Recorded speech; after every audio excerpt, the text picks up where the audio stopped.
Hello दोस्तों, my two channel एन math class में आपका स्वागत है। आज हम सेट 5 का कंप्लीट सॉल्यूशन करने वाले हैं।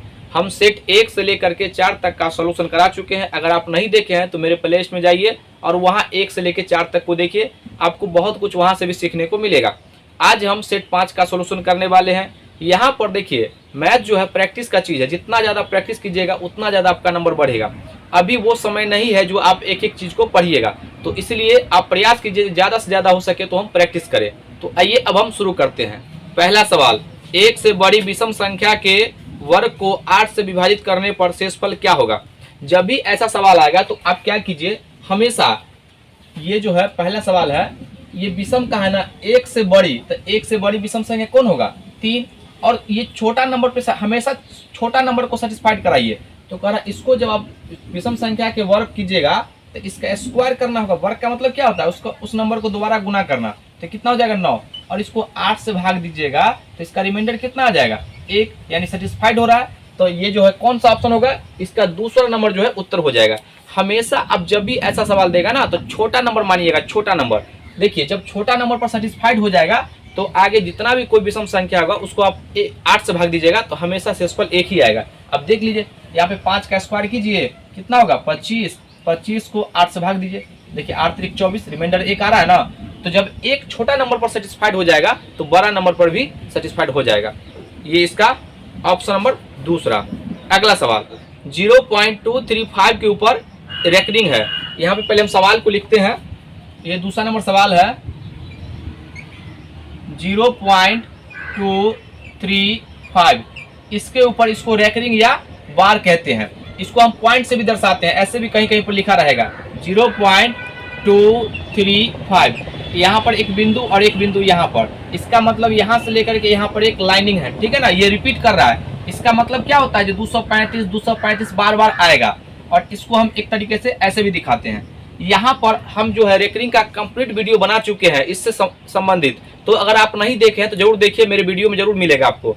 यहाँ पर देखिए, पहले सवाल को हम सॉल्व करते हैं। जब भी ऐसा सवाल आएगा ना तो आप क्या कीजिएगा, यहाँ 0.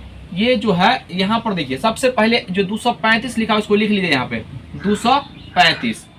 और देखिए कितने अंक पर रेकरिंग है, 1 2 3 अंक पर है, तो 3 को 9 लिख दीजिए यहाँ पर, बस यही उत्तर हो जाएगा। इसमें 3-4 कंडीशन बनता है, हम सारे कंडीशन को बताए हुए हैं। क्योंकि अभी तो सवाल आ रहा है तो इसको हम सॉल्व कर दी। जब भी ऐसा सवाल देखिएगा तो हमेशा आप क्या है, जितना अंक पर 9 रहेगा, जितना अंक पर रेकरिंग रहेगा उतना ही 9 नीचे होगा। इसका उत्तर देख लीजिए कौन सा होगा, ये इसका ऑप्शन नंबर तीसरा। अगला सवाल, ये तीसरा नंबर सवाल है, अनवसानी तथा अनावर्ती दशमलव संख्याओं को कहते हैं। तो इसको जो है हम अपरमेय संख्या कहते हैं।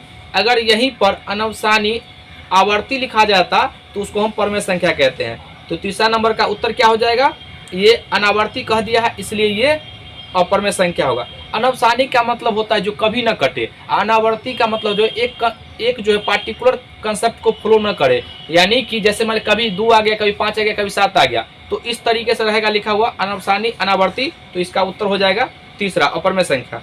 अगला चौथा नंबर, निम्नलिखित परमेय संख्याओं में कौन सी अनवसानी दशमलव है। यहाँ पर ना अनवसानी दशमलव इसको लिखना चाहिए आवर्ती, यानी कि आवर्ती को जो हम परमेय संख्या में बदल सकते हैं। जैसे देखिए यहाँ पे ये चौथा नंबर सवाल है, यहाँ पर लिखा हुआ है 2/5, 3/7, 1/10 और 24/25। यहाँ पर जितना भी नंबर है ये सभी जो है ये सभी शांत है, ये सभी शांत हैं, ये शांत है।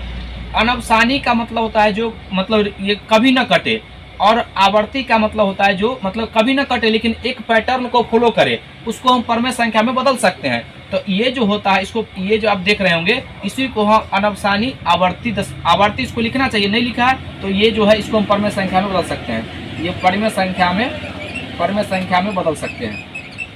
तो इसका उत्तर हो जाएगा आपका परमेय संख्या। ये कौन सा ऑप्शन में दिया गया है, तो ऑप्शन नंबर 2 है। इसी को जो है अनवसानी आवर्ती के रूप में बदल सकते हैं, यानी कि कुछ अंकों के बाद यह पैटर्न को रिपीट करेगा। अगला सवाल, 5वां नंबर, 7/8 का दशमलव रूप क्या है। यहाँ पर ये 5वां नंबर सवाल है, 7/8 का दशमलव रूप क्या है। तो आप क्या कीजिए, इसको यहाँ पर 7 लिखिए ऐसे, और 1/8 लिख सकते हैं ना। अब यहाँ पर देखिए 1/8 में जब हम भाग देते हैं तो यहाँ पर लिखिए 7 गुना, यहाँ पर 0.0125 ये कट जाएगा, ठीक है। तो यहाँ पर आ जाएगा आपका, इसको गुना करेंगे तो कितना होगा, 7 × 5 = 35, 7 दूना 14 और 3 17, 7 एकम 7 और 1 8 और इधर 0। तो ये उत्तर हो जाएगा आपको 0.875, 0.875, ऑप्शन नंबर तीसरा। अगला सवाल छठा नंबर, यदि किसी भिन्न के हर में 3 जोड़ने पर 1/3 प्राप्त होता है तथा भिन्न के अंश में 4 जोड़ने पर 3/4 प्राप्त होता है तो भिन्न है। ऐसे सवालों को आप हमेशा ऑप्शन से बनाइए, ज्यादा बेटर रहेगा। ये जो है छठा नंबर सवाल है, यहाँ पर ऑप्शन दिया गया है। पहला ऑप्शन दिया गया है 4/9, दूसरा ऑप्शन है 6/15, तीसरा ऑप्शन है 5/12 और चौथा है उपयुक्त में से एक से अधिक और पांचवा इनमें से कोई नहीं। यहाँ पर कहा है पहले में, अब मान लीजिए कि पहला ऑप्शन सही है तो पहले ऑप्शन में कह रहा है 3 जोड़ने पर, इसमें अगर हम अंश में 3 जोड़ते हैं ना तो ये जो है कट कर, सॉरी हर में 3 जोड़ते हैं, इसमें 3 जोड़ेंगे तो देखिए कट करके कितना 9 3 12, 4 3 12, यानी पहला सेटिस्फाइड कर रहा है तो हो सकता है। अगला फिर चेक करेंगे।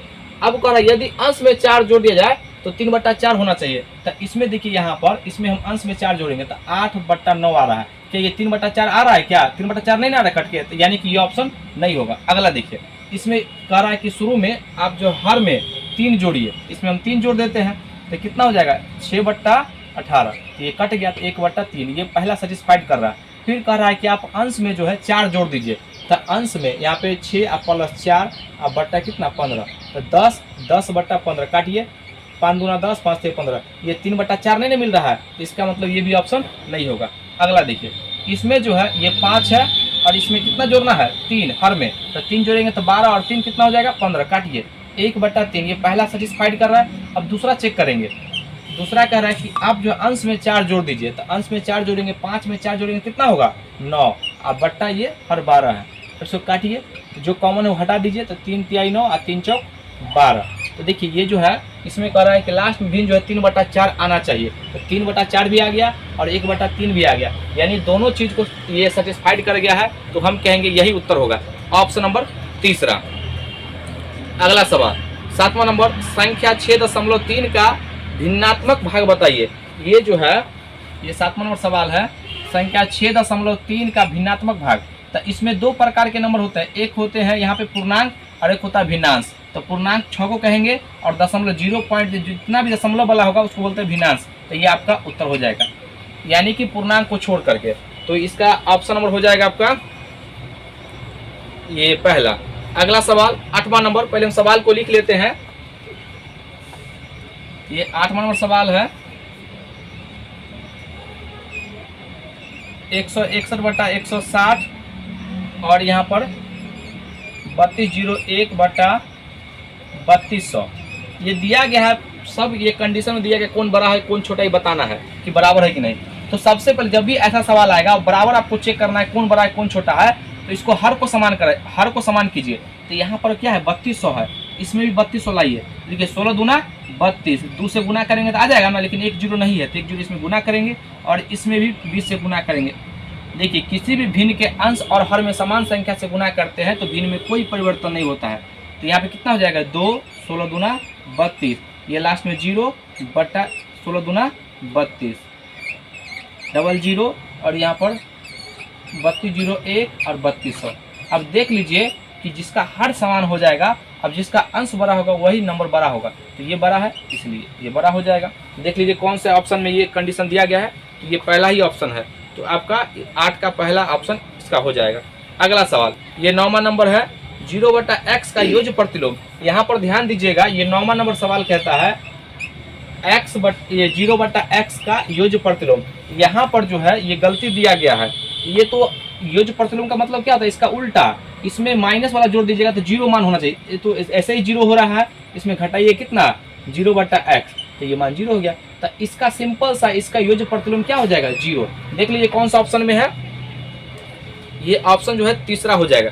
अगर हम यहीं पर आपसे एक बात पूछ ले कि बताइए 5 ये -5 का योज्य प्रतिलोम, तो आप कहिएगा +5। हम पूछे बताइए 3 का योज्य प्रतिलोम, तो इसमें कहिएगा -3, तभी ना 0 आएगा।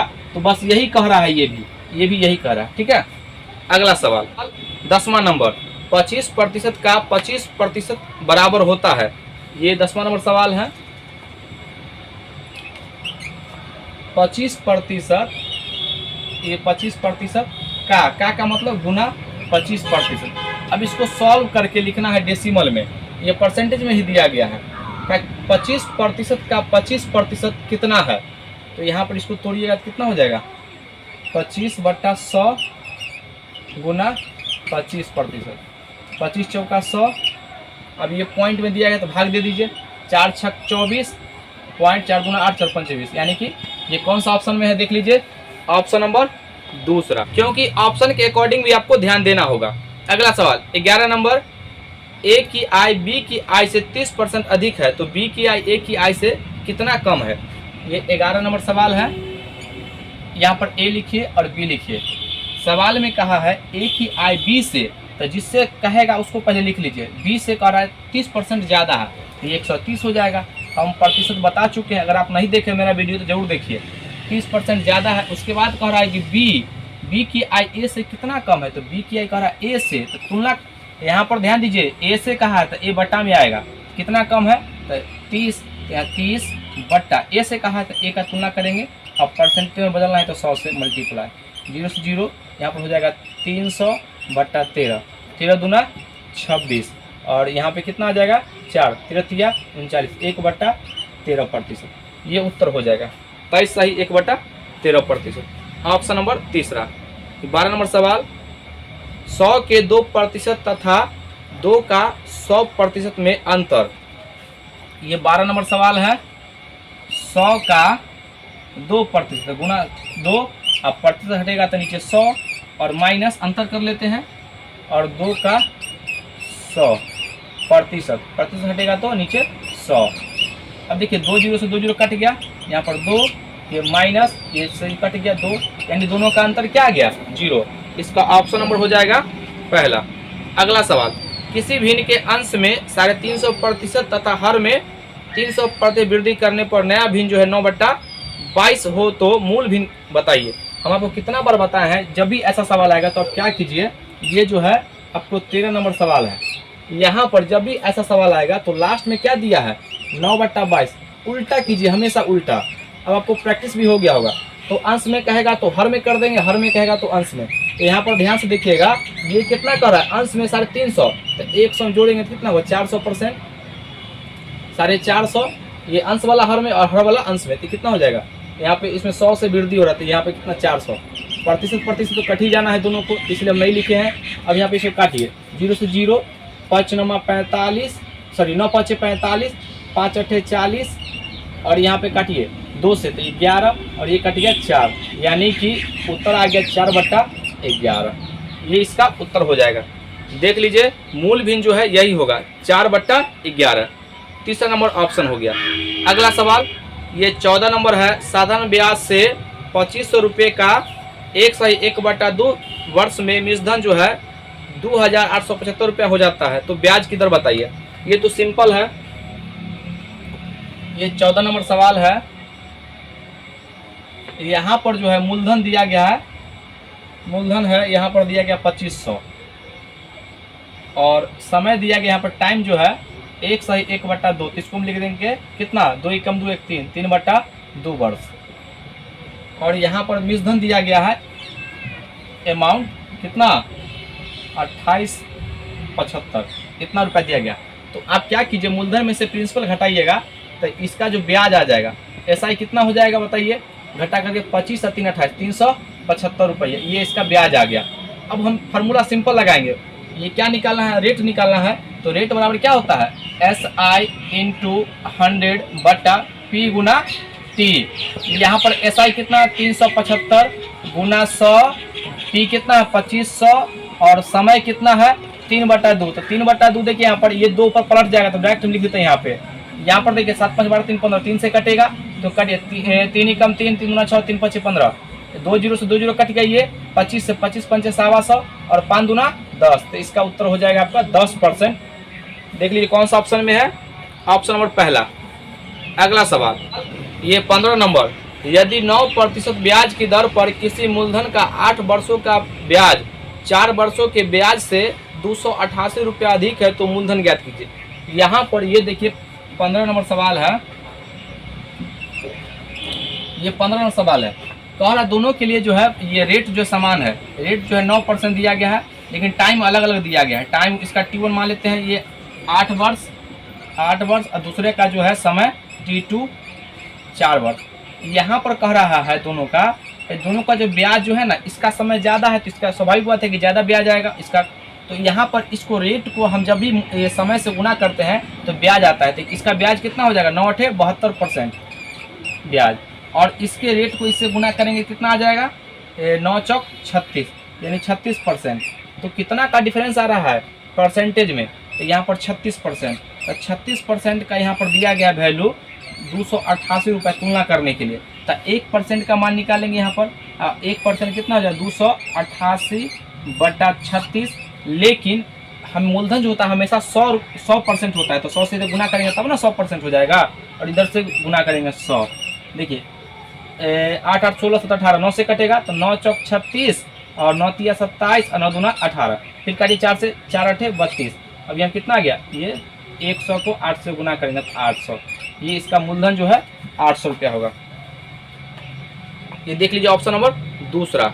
अगला सवाल ये 16 नंबर, यदि समान वार्षिक दर से समान समय के लिए x रुपये का साधारण ब्याज y रुपये हो तथा y रुपये का साधारण ब्याज z रुपया हो तो निम्न में से कौन सा कथन सत्य है।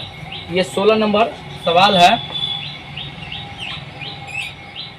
यहाँ पे कह रहा है कि समान दर से, तो यह रेट सबका समान है, तो कह रहा है x रुपये का ब्याज, तो यहाँ पर इसका जो x रुपया मूलधन हो गया तो y रुपया ब्याज आया, तो ब्याज y है, x रुपया मूलधन है, रेट तो समान होगा, रेट परसेंट या रेट, यहाँ पे रेट गुना, तो रहा समान वार्षिक दर और समान समय, तो यह दोनों का T समान है और यहाँ पर 100।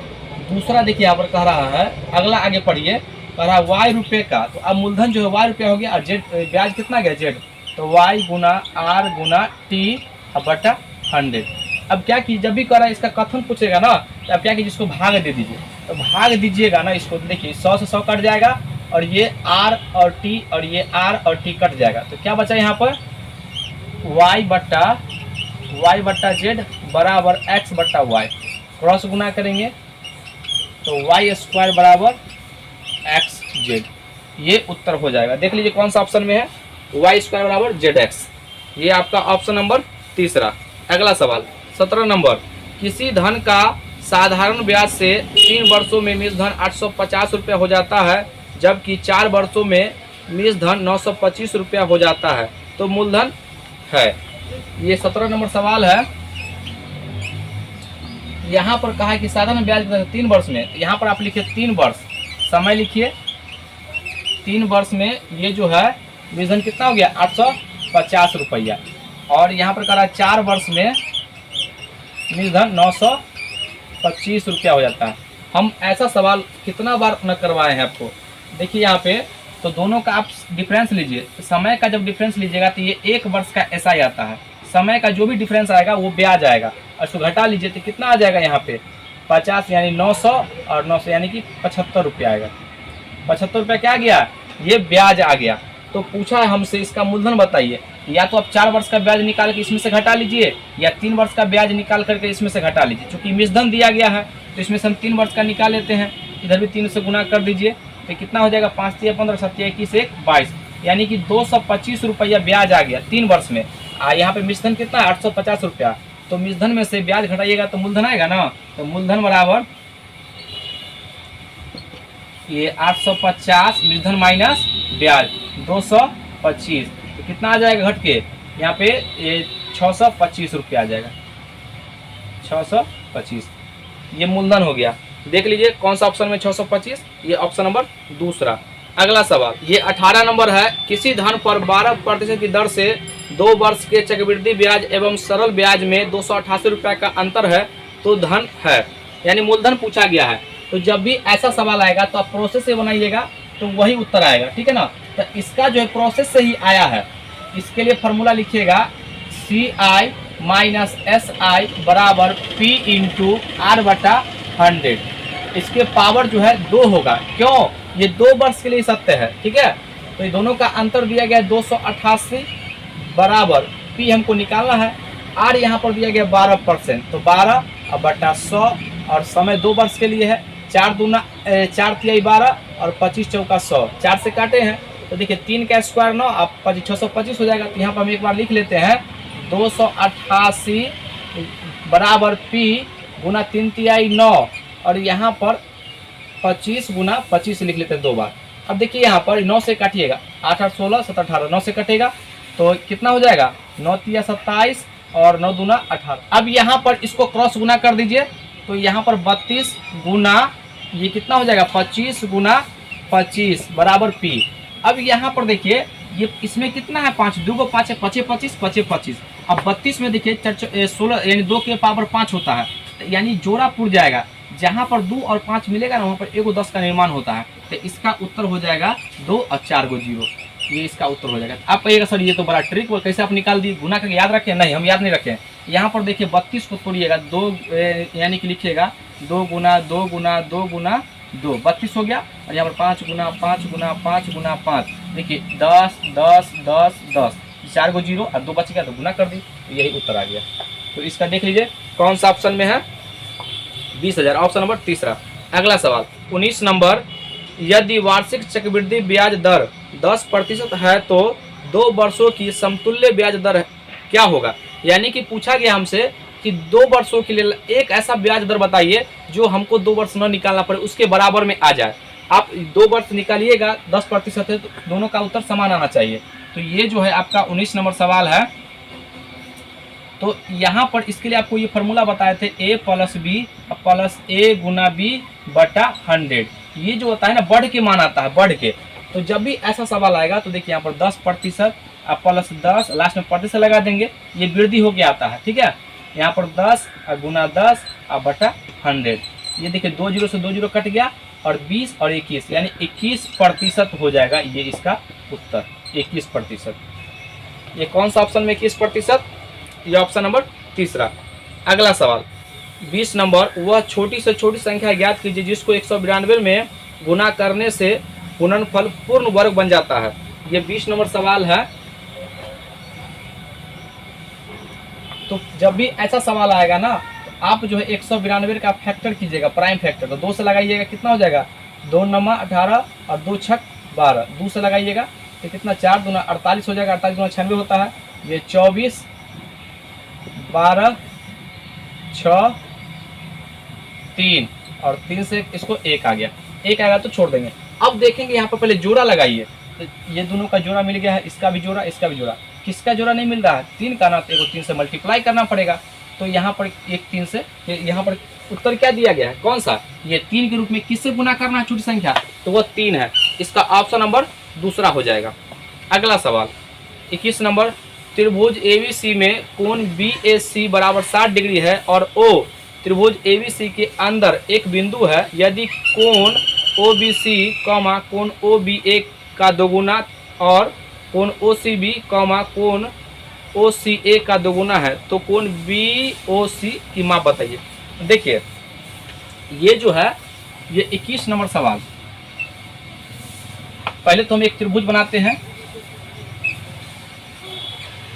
यहाँ पर कह रहा है A, B और C, ये एक त्रिभुज है। इसके अंदर में कोई बिंदु O है और यहाँ पर कोण BAC बराबर ये 60 डिग्री दिया गया, ये 60 डिग्री दिया गया है।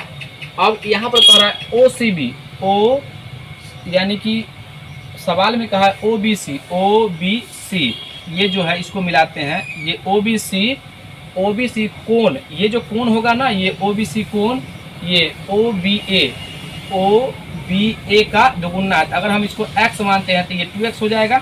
अब देखिए अगला स्टेप पढ़ते हैं, कोण OCB, तो OCB ये कोण कह रहा है जो OCA कोण का दोगुना है। तो यहाँ पर अलग मानना पड़ेगा, कोई ये y मानेंगे तो कितना हो जाएगा 2y, अगला कोई चर होगा ना तो ये अलग हो गया। उसके बाद कहा है कि इस कोण का मान बताइए, इसका कितना मान होगा। हम मान लेते हैं P बराबर P मान कुछ भी होगा, हम निकाल लेते हैं यहाँ पे। देखिए कोण, यानी कि सवाल में कहा है कोण BOC बराबर क्या होगा, इसको हटाइए, अभी लिखने की जरूरत नहीं है।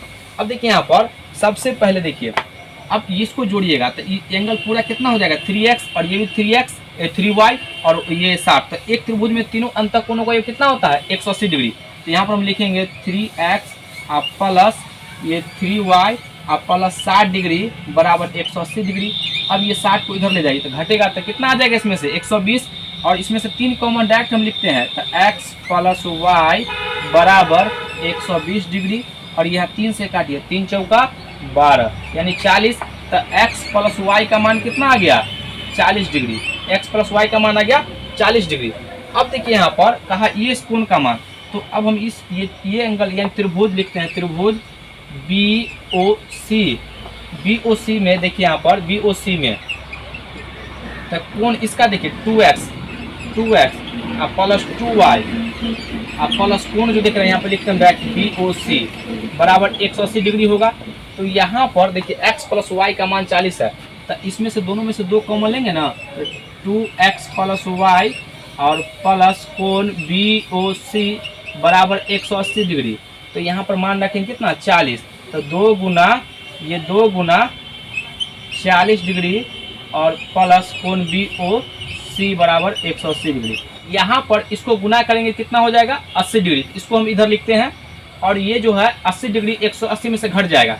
तो यहाँ पर हम लिखेंगे कोण BOC को फ्री करेंगे तो 180 डिग्री और माइनस 80 डिग्री, तो कितना हो जाएगा ये आपको 100 डिग्री। कोण BOC का मान कितना आ गया 100 डिग्री। देख लीजिए कौन सा ऑप्शन में है, ये आपका ऑप्शन नंबर 3।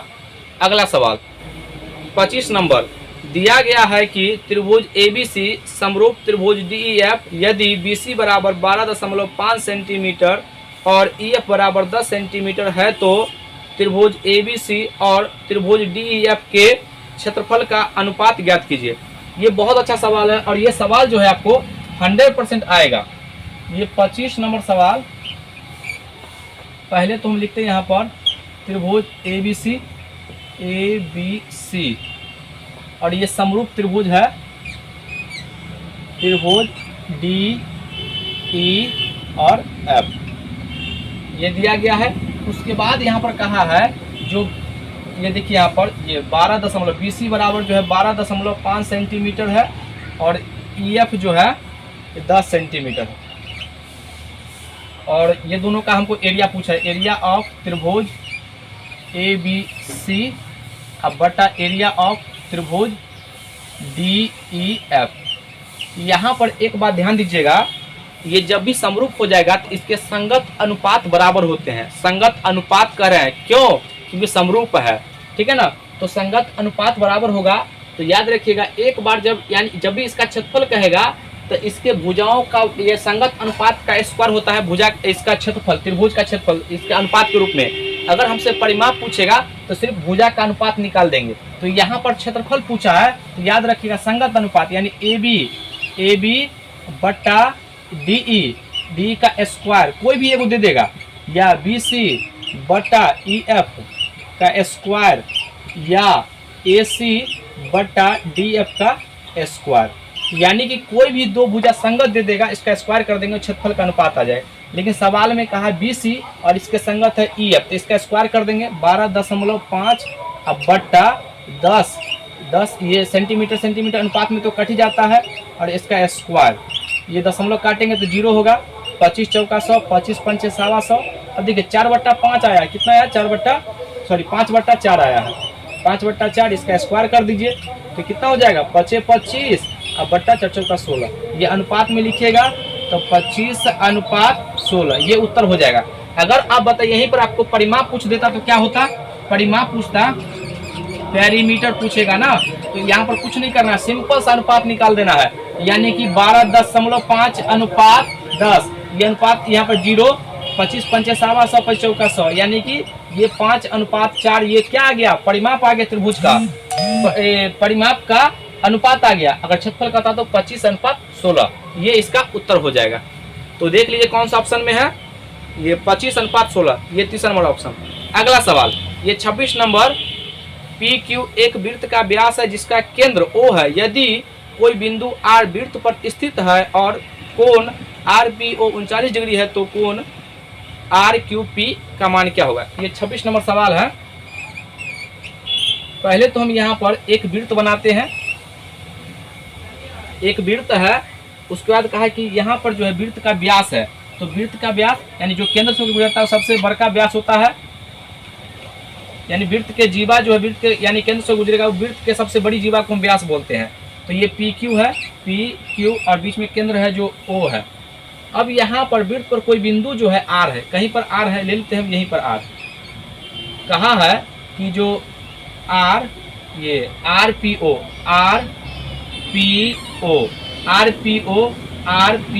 तो ये एंगल जो है 39 डिग्री दिया गया है और पूछा है RQ ये मान क्या होगा। तो यहाँ पर ध्यान दीजिए, अर्धवृत्त में बना कोण समकोण होता है। ये जो आप देख रहे हैं ये अर्धवृत्त में है, बीच में सेंटर जा रहा है ना, तो ऊपर में बनेगा तो ये 90 डिग्री बनेगा, कंसेप्ट है। अब बताइए एक त्रिभुज के तीनों अंतःकोणों का योग कितना होता है 180 डिग्री।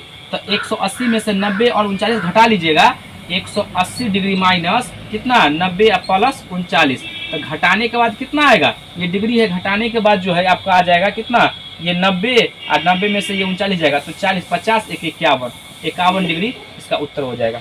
देख लीजिए कौन सा ऑप्शन में है, ये ऑप्शन नंबर पहला। अगला सवाल ये 28 नंबर, यदि A, B और C की औसत आयु 22 वर्ष है तथा B और C की औसत आयु 25 वर्ष है तो 9 वर्ष के बाद A की आयु कितनी हो जाएगी। ये 28 नंबर सवाल है। A plus B plus C का औसत आयु जो है 22 वर्ष है, तो A प्लस B के आयु का योग कितना हो जाएगा, तो ये औसत आयु में कितना नंबर से गुना कर देंगे तो इसका योग आ जाएगा, तो 22 तिहाई कितना हो जाएगा 66। क्यों, क्योंकि 3 आदमी है इसलिए। उसके बाद यहाँ पर 2 B प्लस C, तो B प्लस C का औसत आयु कितना है, B प्लस C का औसत आयु है 25 वर्ष, क्योंकि इसमें 2 आदमी तो 2 से गुना कर देंगे, इसके आयु का योग आ जाएगा कितना हो जाएगा 50 वर्ष। अब यहाँ पर देखिए B C घटा लेंगे इसमें से, तो A का मान कितना आ जाएगा, A का आयु कितना आ जाएगा, तो यहाँ पर 16 वर्ष, लेकिन करा 9 वर्ष के बाद कितना हो जाएगा, तो 9 वर्ष में ऐड कीजिए, तो 16 9 कितना होगा 25 वर्ष का हो जाएगा 9 वर्ष के बाद। तो A का जो है आपका आ जाएगा दूसरा नंबर ऑप्शन 25 वर्ष। अगला सवाल ये 32 नंबर, यदि अल्फा और बीटा बहुपद x² minus 5x plus m के ऐसे शून्य है कि अल्फा माइनस बीटा बराबर 1, तब m का मान कितना होगा। ये 32 नंबर सवाल है, ये बहुत अच्छा सवाल है। पहले तो यहाँ पर इक्वेशन दिया गया है x² minus 5x plus m, इसका जो शून्यांक है अल्फा और बीटा दिया गया है। तो यहाँ पर जब भी ऐसा देगा, और यहाँ पर कंडीशन भी कहा है कि अल्फा माइनस बीटा जो है 1 दिया गया है, तो m का मान हमसे पूछा है कितना होगा m का मान। तो यहाँ पर देखिए अल्फा प्लस बीटा और क्या होता है, आप 10th में पढ़ चुके हैं, माइनस b/a होता है, माइनस b/a। तो यहाँ पर b है, ये कितना माइनस में है, पहले से माइनस है, तो माइनस b और माइनस 5, तो कितना हो जाएगा, a का मान 1 है, तो ये आ गया आपका 5। अल्फा प्लस बीटा का मान कितना गया 5, और अल्फा माइनस बीटा का मान दिया गया है कितना, यहाँ पे 1 दिया गया है, और अल्फा प्लस बीटा का मान दिया गया है 5। तो दोनों को घटाएंगे समीकरण में, तो देखिए बीटा से बीटा तो कट जाएगा, तो अल्फा यहाँ पर इसको जोड़ देते हैं, तो 2 अल्फा बराबर क्या हो जाएगा, देखिए 5 और 1 6, और ये 2 से कटेगा 2 तिहाई 6, तो अल्फा का मान कितना आ गया, अल्फा का मान आ गया आपका 3। अब हम बताइए कोई भी इक्वेशन में रख करके बीटा का मान निकाल सकते हैं, तो बीटा कितना हो जाएगा, यहाँ पर ये देखिए अल्फा प्लस बीटा बराबर 5 है, तो अल्फा का मान यहाँ पर 3 रखेंगे, उधर जाएगा तो घट के 2 आ जाएगा। और हमसे पूछा है यहाँ पर m का मान। अब देखिए यहाँ पर जो है इस ऐसा लिख सकते हैं ना, अल्फा इंटू बीटा बराबर कितना होता है, ये c/a होता है, तो ये c/a, तो ये कांस्टेंट नंबर है, तो m/1, तो यानी अल्फा इंटू बीटा बराबर कितना m। अब यहाँ पर देखिए अल्फा का मान 3 है और बीटा का मान 2 है, बराबर m, तो 3 दूना 6, तो ये m का मान कितना आ गया 6। देख लीजिए कौन सा ऑप्शन में है, ये ऑप्शन नंबर ये 32 का तीसरा हो गया। अगला सवाल ये 33 नंबर सवाल है, यदि 16 sec square theta minus 40 sec theta plus 25 बराबर 0 और थीटा एक न्यून कोण है तो टेन थीटा का मान कितना होगा। ये देखिए ये 33 नंबर सवाल है, 16 सेक स्क्वायर थीटा और माइनस 40 सेक थीटा और प्लस 25 बराबर 0 दिया गया है। तो यहाँ पर जो है ये देखिए ये क्या है, a माइनस बी के होल स्क्वायर पे, क्योंकि बीच में माइनस है तो इसको हम लिख सकते हैं ना 4 सेक स्क्वायर थीटा का होल, यहाँ पे हटा दीजिए स्क्वायर, और माइनस 2 इंटू यहाँ पे 4 है ना, तो 4 सेक थीटा इंटू 5 और प्लस 5 का स्क्वायर बराबर 0। देखिए a माइनस बी के होल स्क्वायर पे आ गया है, तो यहाँ पर हम लिखेंगे 4 सेक थीटा माइनस 5 का होल स्क्वायर बराबर कितना हो जाएगा 0। स्क्वायर हटेगा तो इस पर यहाँ देखिए 0, इसका रूट होगा तो 0 का वर्गमूल 0 ही होता है, तो कितना हो जाएगा 4 सेक थीटा और ये माइनस 5 बराबर 0। तो यहाँ पर ये देखिए ये 5 0 उस साइड जाएगा, तो कितना हो जाएगा ये 4 सेक थीटा बराबर 5 और ये सेक थीटा बराबर 5/4। यहाँ पर सेक थीटा बराबर 5/4 आ गया है।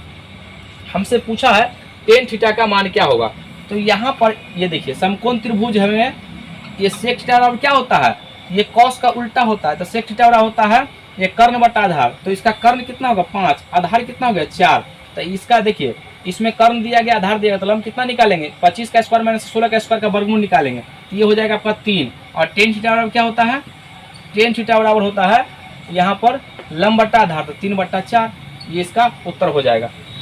देख लीजिए कौन सा ऑप्शन में है 3/4, ये ऑप्शन नंबर पहला।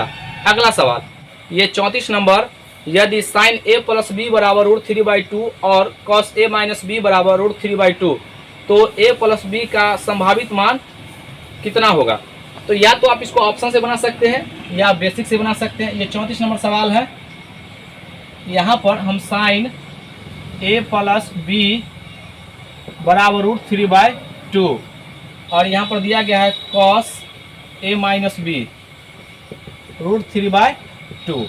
तो यहाँ पर देखिए a प्लस बी का मान जब यहाँ पर कौन सा मान रखे ये √3 आ जाए, तो हम इसको ऐसा लिख सकते हैं ना, ये यहाँ पर साइन 60, तो यहाँ पर देखिए साइन इन्वर्स होता है, ये इंटर का बात है, तो यहाँ पर ये हो जाएगा आपका a प्लस बी बराबर, डायरेक्ट आप साइन हट जाता है, कटता नहीं। आप लोग क्या करते हैं काटते हैं वो 10 अंदर जो है काट लेते हैं, लेकिन ये जो है साइन इन्वर्स होकर हट जाता है।